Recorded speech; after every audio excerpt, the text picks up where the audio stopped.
नमस्कार, आदाब, मैं हूँ बिलाल सब्ज़वारी। दिल्ली चुनाव में आज वोटिंग पड़ रही है। देखना है कि दिल्ली का चुनाव कौन जीतता है। क्या केजरीवाल इस बार अपनी हैट्रिक लगाने में कामयाब हो पाएँगे या फिर उनका ये सपना टूट जाएगा? बड़ी कांटे की टक्कर है दिल्ली के अंदर और दिल्ली का चुनाव इस बार प्रिडिक्ट करना बहुत मुश्किल हो गया है। दिल्ली के चुनाव का जो वोटिंग पैटर्न है काफ़ी इस बार डिफरेंट देखने को मिल रहा है। बुनियादी तौर पर दिल्ली का चुनाव सुविधा बनाम समस्या के पैटर्न पे लड़ा जा रहा है। लेकिन कहा जाता है कि दिल्ली का चुनाव और जो दिल्ली की पॉलिटिक्स है बड़ी ट्रांजैक्शनल पॉलिटिक्स है। यहाँ धर्म, जाति आधार पर लोग वोट नहीं दे करते बल्कि लोग चाहते हैं कि सरकार से मिलने वाली उनकी सुविधाएँ क्या है, कौन ज़्यादा उनको सुविधाएँ दे सकता है। शीला दीक्षित के दौर से अगर आप देखें तो अरविंद केजरीवाल सत्ता में आए थे तो जो उन्होंने वादे किए थे और जो दिल्ली की लोगों को सुविधाएँ दी थी वो काफ़ी उनको भाई और इसी बहाने वो 2 बार चुनाव जीतने में भी कामयाब रहे। लेकिन इस बार दिल्ली का चुनाव बड़ी बड़ी ही कॉम्प्लिकेटेड हो गया है, बड़ा ही कठिन हो गया है, जिसके बारे में कुछ कहना बहुत मुश्किल होगा। क्योंकि दिल्ली के चुनाव का जो पैटर्न इस बार हमें देखने को मिल रहा है, लोग बड़े उत्साह से वोट तो डाल रहे हैं। 9 बजे तक 6-7% वोट यहाँ पर पड़े।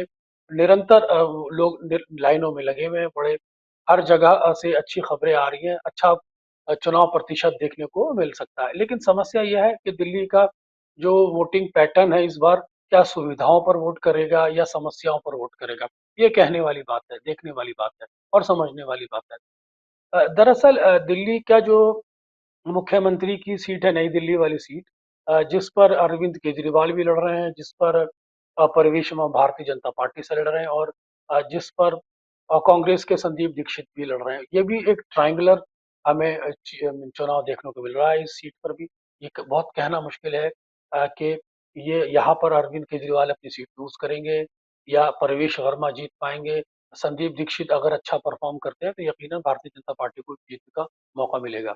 तो यही कुछ एक्स फैक्टर पूरे दिल्ली में देखने को मिल रहा है। सब कुछ कांग्रेस के परफॉर्मेंस पे निर्भर करता है क्योंकि कांग्रेस का जो वोट प्रतिशत अगर बढ़ता है तो यकीनन उस वोट का नुकसान केजरीवाल को होता है। भारतीय जनता पार्टी और कांग्रेस के बीच में जो 6% का वोट बैंक का अंतर था, अगर कांग्रेस उसे लेने में कामयाब रही, अपना वोट प्रतिशत 4.2 से 6.5 या 8% बढ़ाने में कामयाब रही या 19-20 का इसमें अंतर आया तब भी ये वोट यकीनन आप पार्टी का ही कटना है क्योंकि पिछली बार के दोनों चुनाव के अंदर 15 का चुनाव हो या 20 का चुनाव हो और यही देखने को मिला है कि भारतीय जनता पार्टी अपना वोट बैंक अपने अपने साथ रखने में कामयाब रही है। लेकिन जिस तरह से प्राइम मिनिस्टर नरेंद्र मोदी ने इस चुनाव के अंदर एंट्री ली और डबल इंजन की सरकार का एक नैरेटिव स्टैब्लिश किया, साथ ही साथ वो आज कुंभ में डुबकी भी लगा रहे हैं, इसका भी एक धार्मिक असर चुनाव में देखने को मिलता है। तो पूरा चुनाव बड़ा कॉम्प्लिकेटेड हो गया है, कह सकते हैं परसेप्शन और परफॉर्मेंस पे ये चुनाव चला गया है, लोगों को समस्याएं हैं यहाँ पर। बहुत सारे लोग खड़ंजा, बिजली, पानी, स्वच्छ पानी को लेकर काफी आवाज उठा रहे हैं, तो बहुत सारे लोग दिल्ली के अंदर अच्छी शिक्षा, फ्री और बिजली, पानी की समस्याओं पर को लेकर भी मैंने कुछ सचेत नजर आ रहे हैं और कुछ लोग दिल्ली के अंदर जो सुविधाओं का मॉडल है, केजरीवाल ने जो खड़ा किया, शिक्षा का जो मॉडल खड़ा किया, अच्छे स्कूल जो बनाए हैं, उनको प्राथमिकता दे रहे हैं। अभी तक देखने को मिल रहा है कि महिलाओं का जो वोट प्रतिशत है, वो केजरीवाल के पक्ष में ज़रूर खड़ा नज़र आता है, लेकिन वहीं पुरुषों का जो वोट है, वो भारतीय जनता पार्टी के पक्ष में ज़्यादा खड़ा नज़र आता है। हालाँकि महिलाओं के वोट में भी कुछ हद तक डिवीज़न देखने को मिला है। चुनाव बड़ा रोचक हो गया है, ये कहना बहुत मुश्किल है कि कौन जीतेगा कौन हारेगा। लेकिन जहाँ तक अल्पसंख्यक मतों का सवाल है, जहाँ तक दलित मतों का सवाल है, तो उसका रुझान भी कांग्रेस की तरफ देखने को मिल रहा है। माइनॉरिटी सीटों का जहाँ तक सवाल है, तो माइनॉरिटी सीटें 7-8 ऐसी महत्वपूर्ण सीटें हैं, जिसमें मुस्तफाबाद है, चांदनी चौक है, सीलमपुर जैसी सीटें हैं, जिसमें माइनॉरिटी डोमिनेशन देखने को मिलता है। तो यहाँ पर आम तौर पर जो माइनॉरिटी वोट में जो डिवीजन है, वो आप और कांग्रेस के बीच में पूरी कांटे की टक्कर है। नहीं, जहाँ-जहाँ पर जैसे ओखला सीट हो गई, मुस्तफाबाद सीट हो गई, जहाँ-जहाँ पर एआईएमआईएम के कैंडिडेट लड़ रहे हैं, वहाँ पे ये चुनाव ट्रायंगुलर हो गया है। तो आर्थिक मुद्दों का भी बहुत महत्वपूर्ण इसमें एक फैक्टर देखने को मिल रहा है और योजनाओं का भी एक महत्वपूर्ण इसमें एक फैक्टर देखने को मिल रहा है कि सीलमपुर मुस्तफाबाद में जो वोटिंग पैटर्न देखने को मिला वहां पर कुछ हमें शिकायतें भी देखने को मिली कि पुलिस द्वारा अवरोध लगाया जा रहा है। वहीं प्रारंभिक रुझानों में ये भी देखने को मिला है कि बहुत सारे लोगों के नाम वोटिंग लिस्ट से नदारद हैं। बहुत सारे लोगों इस चीज को लेकर परेशान है और बहुत सारे लोगों का ये भी कहना है कि उनका वोट कोई और डालकर चला गया है। अगर इस मौजूदा चुनाव की हाल ही में हुए लोकसभा चुनाव से कंपैरिजन करें तो भारतीय जनता पार्टी 56% वोट लेने में कामयाब रही।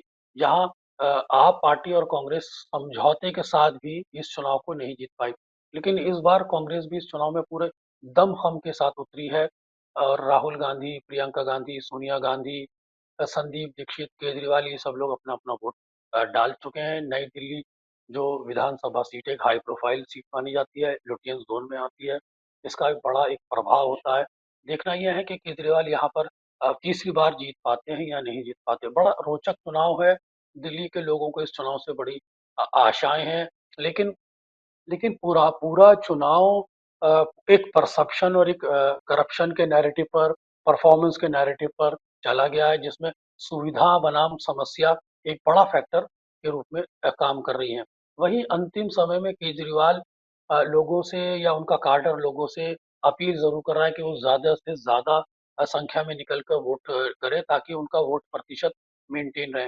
लेकिन अंत में यही कह सकते हैं कि ये चुनाव अंत में जिसका संगठन मजबूत होगा, जिसके कार्यकर्ता मजबूत होंगे, जिनकी पोलिंग बूथ पर पकड़ होगी, वही इस चुनाव को अपने पक्ष में मोड़ने में कामयाब रहेंगे। क्योंकि दिल्ली का चुनाव काफ़ी समय से अगर आप देखें तो एक बड़ा चर्चा का विषय बना हुआ था। भारतीय जनता पार्टी के लिए ये एक ईगो का सवाल था, क्योंकि पिछले 2 बार के अंदर भारतीय जनता पार्टी इस पे निरंतर परास्त हो रही थी। लोग उसे अपेक्षा कर रहे थे कि वो मुख्यमंत्री का चेहरा दें। हालाँकि उत्तर प्रदेश के मुख्यमंत्री योगी आदित्यनाथ ने भी यहाँ पर आके चुनाव प्रचार करने की कोशिश की। शुरू-शुरू में तो उन्होंने यहाँ रोहिंग्या और बांग्लादेशियों का मुद्दा भी उठाया, जिसके चलते ये लग रहा था कि ये चुनाव पोलराइज़ेशन की तरफ बढ़ सकता है। लेकिन महाकुंभ की घटना के बाद वो निरंतर यहाँ पर विजिट नहीं कर पाए, तो इसलिए ये चुनाव पोलराइजेशन के पैटर्न पे जाने से बच गया। कुल मिलाकर दिल्ली का चुनाव सुविधाओं पर लड़ा जा रहा है, एक ट्रांजिशनल पॉलिटिक्स है। कुल मिलाकर लॉ एंड ऑर्डर की भी यहाँ पर समस्या है जिस पर लोग अपना एक वोट भी करते रहे। महिलाओं की सुरक्षा भी यहाँ पर एक समस्या है। देखना यह है कि दिल्ली अंतिम समय में किस पार्टी का जो कैडर है वो ज़्यादा से ज़्यादा वोट निकलवाने कर और कास्ट कराने में कामयाब होता है। अगर भारतीय जनता पार्टी अपना वोट प्रतिशत बढ़ाना चाहती है तो उसके कैडर को भी यहाँ पर काफ़ी मेहनत करनी पड़ेगी। कुछ जगहों पर प्रारंभिक स्तर पर छुट-पुट घटनाएँ, हिंसा की घटनाएँ भी सामने आई हैं। कुछ कार्यकर्ता एक-दूसरे से लड़ते हुए भी नज़र आए हैं और कुछ लोगों का कहना है कि कुछ सीटों पर पुलिस भी थोड़ा परेशान कर रही है। चांदनी चौक सीट पर कल हमने एक वीडियो देखा था जहाँ पर जो प्रत्याशी मुदित अग्रवाल हैं, उनको कैंपेन करने से रोका गया। वहीं ओखला की सीट पर भी ऐसे कुछ समस्याएँ देखने को मिली हैं। तो कुल मिलाकर चुनाव आयोग को भी इस तरह की समस्याओं को गंभीरतापूर्वक लेने की ज़रूरत है। अभी वोटिंग जारी है। 5 बजे तक आम तौर पर वोटिंग होती है। 6 बजे तक एक एक्स्ट्रा आवर्स दे दिए जाते हैं। जो लोग अंतिम समय में पोलिंग बूथ पर लाइनों में लगे होते हैं, उनको छूट मिल जाती है। वो अपना वोट अंतिम समय तक कास्ट कर सकते हैं, जब तक वो लाइन पोलिंग बूथ के अंदर नहीं चली जाती, तब तक उनको समय मिलता है। लेकिन एग्ज़िट पोल पर भी शाम 6 बजे के बाद आने शुरू हो जाएँगे। एग्ज़िट पोल से भी हमें बहुत कुछ समझने को मिलेगा कि दिल्ली के चुनाव का जो पैटर्न क्या रहा है, दिल्ली की जनता ने किस पैटर्न पे वोट किया है, कि जाति धर्म के आधार पर वोट किया है, सुविधाओं पर वोट किया है या समस्याओं पर वोट किया है, डबल इंजन के नैरेटिव पर वोट किया है या केजरीवाल के अंदर एक बार फिर विश्वास जताया है। ये कहना बहुत मुश्किल है कि ये चुनाव किसके पक्ष में जाएगा। कुछ सरप्राइज़ भी हो सकता है इस चुनाव के अंदर। हो सकता है कांग्रेस भी कुछ सीटों पर अच्छा परफ़ॉर्म कर ले। तो कुल मिलाकर कह सकते हैं कि वोटिंग जारी है। दिल्ली के लोग वोटिंग में निरंतर आई मीन भागीदारी कर रहे हैं, निरंतर बढ़-चढ़ कर वोट कर रहे हैं। लेकिन के चुनाव के बारे में स्पष्ट रूप से कोई डिक्लेरेशन नहीं किया जा सकता क्योंकि प्राइम मिनिस्टर नरेंद्र मोदी भी कुंभ में निरंतर आपने देखा होगा कि उनके विजुअल चल रहे हैं। वो भी एक बड़ा इम्पैक्ट चुनाव पर ला सकता है। भारतीय जनता पार्टी के कार्यकर्ताओं में उसे उत्साह देखने को मिल सकता है। कुल मिलाकर ये कह सकते हैं, बॉटम लाइन ये है कि केजरीवाल के लिए ये चुनाव 2015 और 2020 की तुलनात्मक दृष्टिकोण से थोड़ा-सा टफ पड़ रहा है। देखना यह है कि दिल्ली की जनता इस चुनाव को किसके पक्ष में लाके खड़ा करती है। क्या केजरीवाल इस बार तीसरी बार मुख्यमंत्री बनने में कामयाब रहेंगे, या फिर भारतीय जनता पार्टी उनसे इस बार सत्ता छीन लेगी।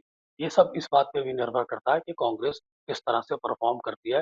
वोट डिवीजन, खासतौर से दलित, माइनॉरिटीज और ओबीसी का जो स्विंग वोट है वो किस पैटर्न पर जाता है। अगर वो स्विंग वोट केजरीवाल के पक्ष में जाता है तो फिर केजरीवाल के लिए चुनाव जीतना आसान होगा। अगर ये स्विंग वोट कांग्रेस के पक्ष में जाता है तो केजरीवाल के लिए मुश्किल हो जाएगा। भारतीय जनता पार्टी ने अपने वोट बैंक में प्रतिशत के एतबार से काफी वृद्धि की है। ये चुनाव भारतीय जनता पार्टी और आप के बीच में नेक टू नेक नजर आता है फिलहाल, लेकिन अंतिम समय तक हमें देखना होगा कि ये चुनाव का अंतिम पड़ाव या अंतिम रुख क्या कहता है। आप सब लोगों ने हमारी बातें सुनी। बीबीसी दर्शकों को मेरा बहुत बहुत धन्यवाद।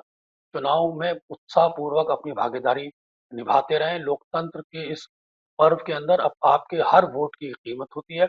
आप अपना वोट डालते रहें, जिसको भी आप वोट डालना चाहते हैं। ये आपकी अपना डिस्क्रिशन पावर है, आपका अपना मताधिकार होता है। लेकिन ज़्यादा से ज़्यादा चुनाव में वोट कीजिए, ताकि दिल्ली की जनता को ये एक संदेश पूरे देश में जा सके कि दिल्ली के लोग चुनाव में अच्छे स्तर पर भागीदारी करते हैं।